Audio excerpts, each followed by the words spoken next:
bell icon to get the latest updates.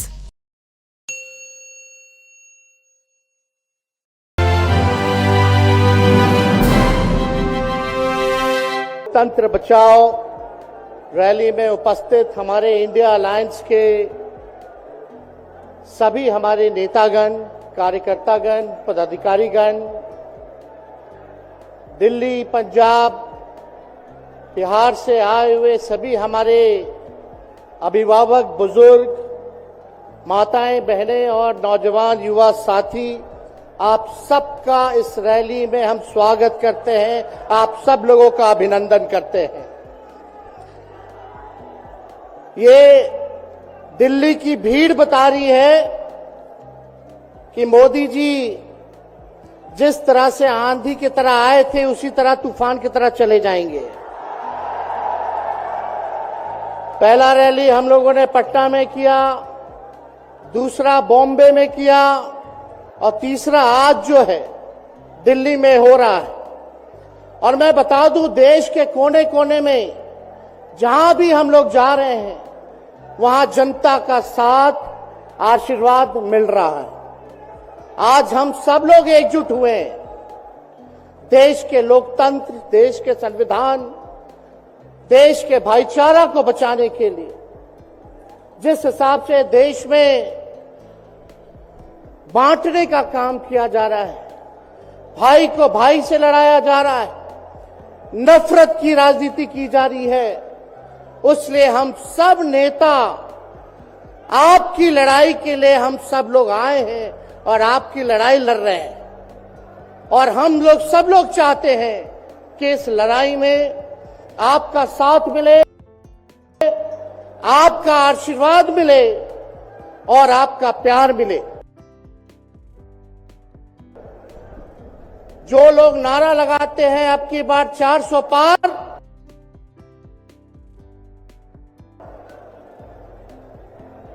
उनका मुंह है, कुछ भी बोलेंगे,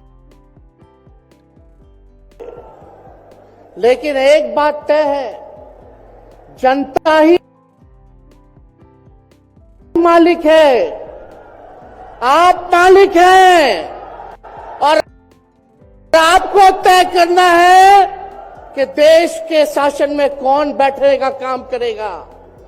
आज यहां दिल्ली की जनता से पूछना चाहते हैं, वो लोग नारा लगा रहे हैं, टारगेट फिक्स कर रहे हैं, अब की बार 400 पार। ऐसा लग रहा है कि पहले से ही ईवीएम सेटिंग हो चुका है।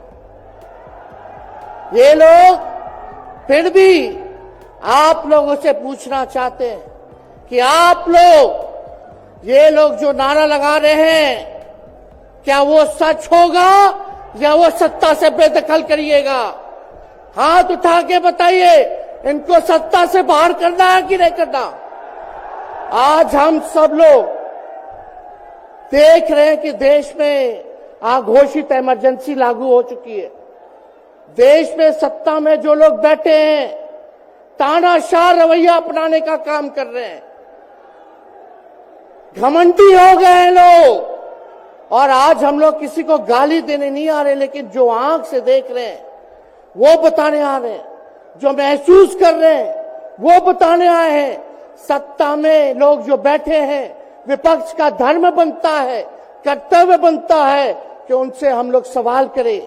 आज मेरा मानना है कि देश में सबसे बड़ा अगर दुश्मन है तो बेरोजगारी है, महंगाई है, गरीबी है। आज यहाँ लोग हैं, नौजवान हैं, नौजवानों से पूछना चाहते, बताओ कितने नौजवान यहाँ जो हैं मोदी जी ने नौकरी दिया? हाथ उठा के बताइए। कोई नहीं मिलेगा। मोदी जी ने कोई नौकरी नहीं दी, सब कुछ जो है प्राइवेटाइज कर दिया। और हम लोगों ने बिहार में जब कांग्रेस लेफ्ट, इंडिया अलायंस की सरकार थी, 17 महीने में 5 लाख नौकरी हम लोगों ने देने का काम किया। आज किसान तबाह है, युवा परेशान है, लेकिन किसानों से मोदी जी को मिलने का समय नहीं है। मोदी जी मिलते तो प्रियंका चोपड़ा से मिलेंगे, किसानों से नहीं मिलेंगे। अक्षय कुमार को इंटरव्यू देते थे पिछले चुनाव में, इस बार बिल गेट्स को बुला करके इंटरव्यू देने का काम कर रहे हैं।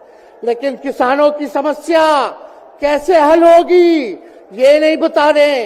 किसानों से उन्होंने पिछले चुनाव में वादा किया था कि उनका आय दुगुना करेंगे। आज किसानों पर मोदी जी ने तलवार चलाने का काम किया है, जो हमारे अन्नदाता हैं।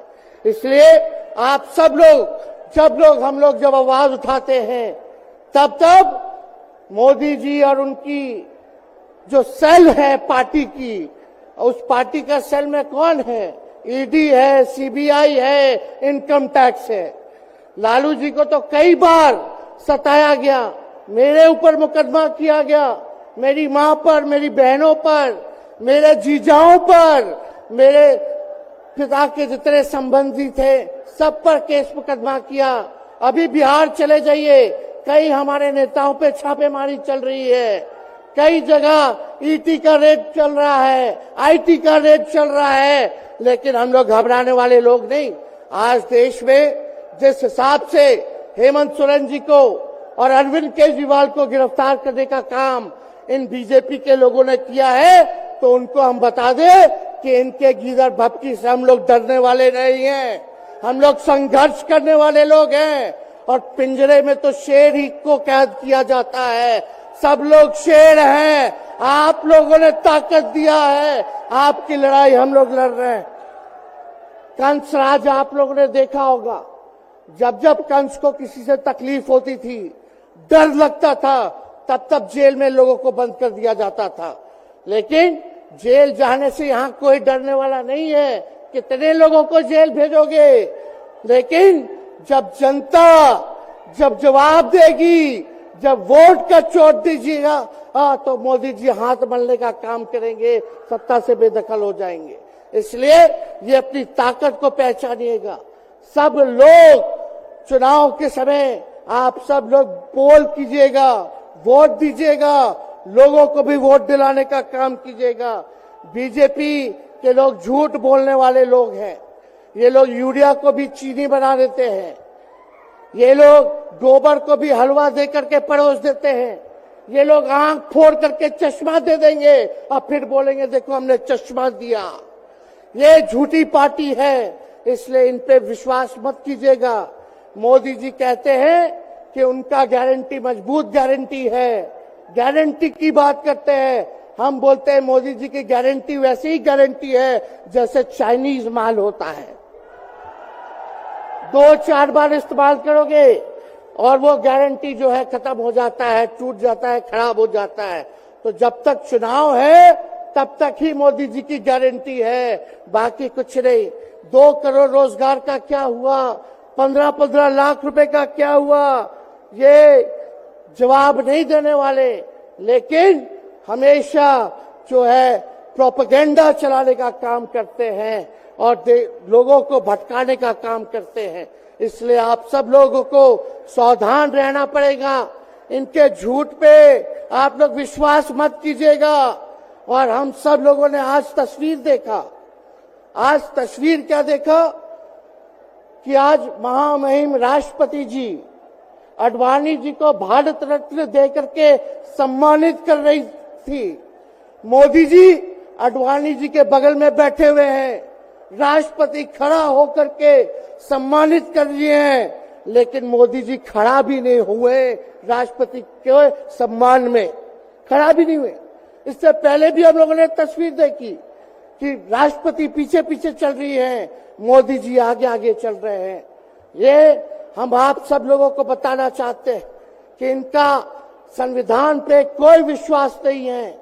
ये लोग नागपुरिया कानून को लागू करना चाहते हैं, आरएसएस के एजेंडे को लागू करना चाहते हैं। इसलिए ज्यादा कुछ ना कहते हुए एक आंकड़ा हम जरूर बताना चाहेंगे।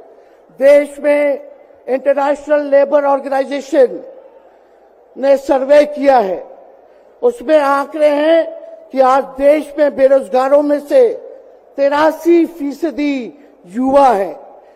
पढ़े लिखे युवाओं में बेरोजगारी लगभग 65% है। ग्रामीण क्षेत्रों में सिर्फ 17.5% युवाओं के पास ही काम है। यानी भारत की आत्मा गांव में 82% युवा आज बेरोजगार हैं और मोदी जी इसके बारे में कोई काम नहीं किया। आप एक बार विश्वास कीजिएगा, अगर इंडिया सरकार की अलायंस की सरकार बनती है तो नौजवानों को हम लोग नौकरी देने का काम करेंगे, बेरोजगारी को दूर करेंगे और जाते जाते बहुत सारे नेताओं को बोलना है, लेकिन एक अंत हम करेंगे एक गाने के साथ। और आप लोगों ने गोविंदा का फिल्म का एक गाना सुना होगा कि तुम तो धोखेबाज हो, वादा करके भूल जाते हो। रोज रोज मोदी जी तुम ऐसा करोगे, रोज रोज मोदी जी तुम ऐसा करोगे, जनता जो रूठ गई तो हाथ मलोगे। अरे तुम तो धोखेबाज हो, वादा करके भाग जाते हो। तो आप सब लोगों को बहुत बहुत धन्यवाद। आप सब लोगों का आशीर्वाद मिले और हम सभी लोगों जो है आज मिसेस केजरीवाल और हमारी बहन कल्पना जी के साथ हम लोग जो है मजबूती के साथ खड़े हैं और इस लड़ाई को लड़ेंगे और जीतेंगे। बहुत बहुत धन्यवाद। जय हिंद। बहुत बहुत धन्यवाद। मैं एक सूचना हमारे पुलिस के जो साथी हैं यहाँ पे और जो पुलिस के सीनियर ऑफिसर्स हैं, मैं उनको ये निवेदन करना